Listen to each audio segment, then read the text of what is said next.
Hey, welcome back, everybody.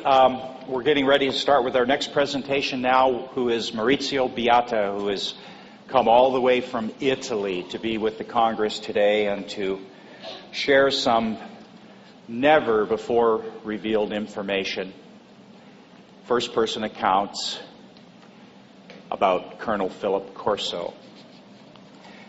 Maurizio has been involved in the UFO field for forever, it seems. He publishes probably Europe's finest UFO magazine, Area 51. During the course of Maurizio working in the field, when Colonel Philip Corso was still with us, he made two extensive trips to Italy, two extensive trips. At Mauricio's behest, to present at conferences in Italy. Now, Colonel Corso, of course, was of Italian descent, so for him this is like coming home.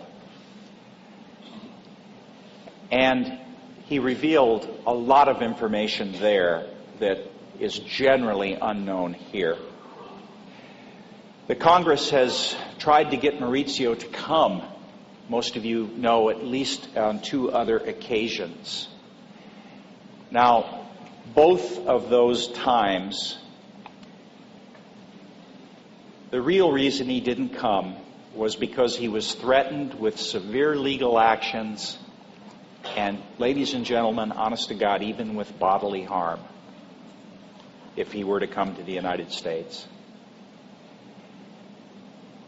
And finally, Maurizio is a brave guy.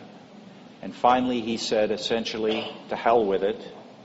This is all my personal experiences, all of my personal interviews, all of my personal information with Mr. Corso, and no one has a right to keep it from the world. So he's here this year, in spite of everything. Just a few minutes ago, Maurizio was served with legal papers. And guess what? He's here anyway.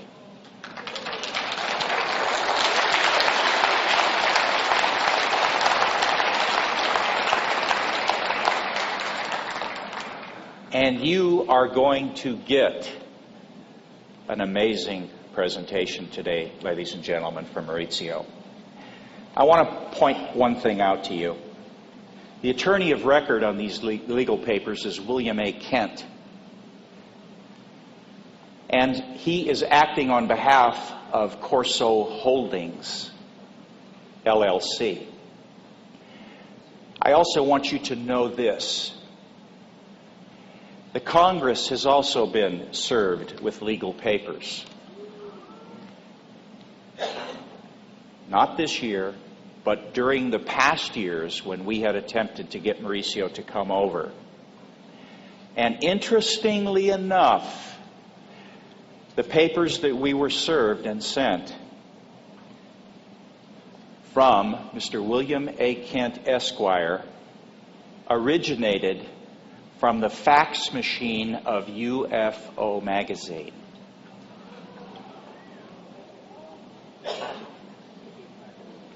So, I think all of you can therefore interpolate where the roadblock to the truth is coming from and who's really involved with that. And you know what? Well, I think I might cancel my subscription.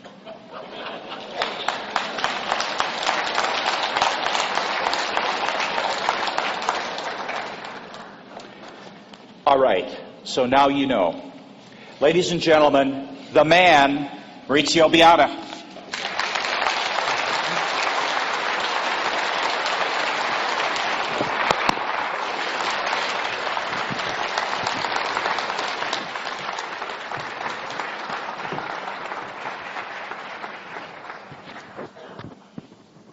All right.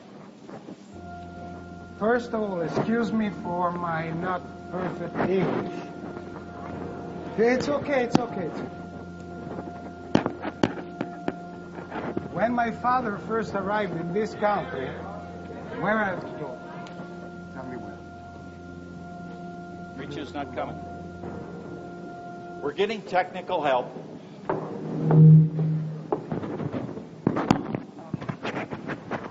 Yeah.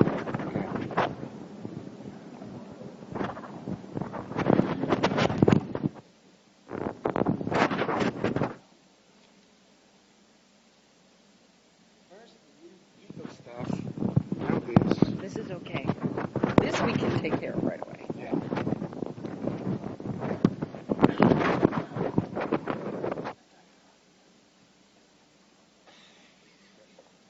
You hear me?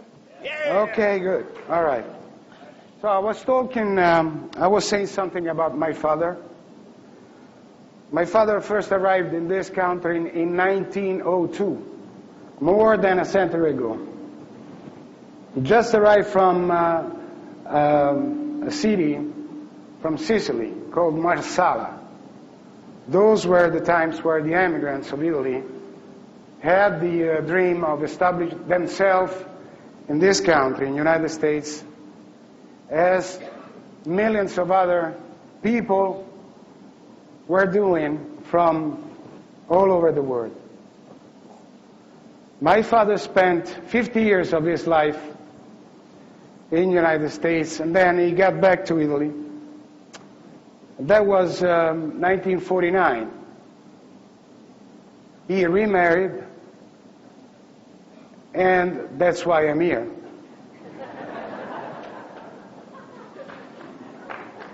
And I tell you what, my mom is so proud that I'm here, and also my father would be very proud. The question of legacy of the Italian presence in the United States is essential for me. When I decided to move from Italy and get to New York, was the year 79.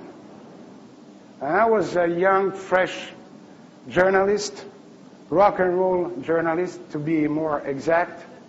Yeah, I used to write for many Italian magazines specialized in rock and roll music, progressive music, actually. And I became also editor-in-chief of the Italian edition of Rolling Stone magazine. And then they stabbed me on my back, as usual. It happens all the time. Now, before, I got these troubles with the discs, and now I do have same troubles with the flying discs. Nothing changes, you know. Everything is same, the same, and same. The story repeats itself. But when I started looking for my being in the United States, in New York, and becoming a New Yorker, I decided that journalism was really my way of life. I understood many things living in New York, having contacts with the different communities, with a lot of people. They taught me how to investigate, how to be stubborn, and how to be sincere in writing articles for the Italian newspaper